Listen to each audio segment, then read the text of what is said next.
How to use stop loss and take profit orders on Kraken Pro. First of all, open the Kraken Pro app and tap on any trading pair where you want to place your order. Once you are on the trading screen, scroll down a little. You will see two important options labeled TP and SL, which stands for take profit and stop loss. To set them, simply enter your desired take profit price. For example, you can set it to 200 if you want to sell when the price goes up to that level. Then set your stop loss price. For instance, 120 in case the price drops and you want to minimize your loss. Now, based on your trading plan, choose whether you want to buy or sell the coin.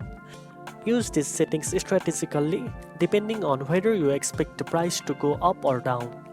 After setting both TP and SL, confirm your order.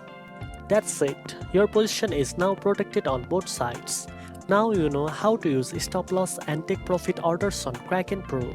If you found this video helpful, don't forget to like, share and subscribe for more trading tips. Thanks for watching and I'll see you in the next one.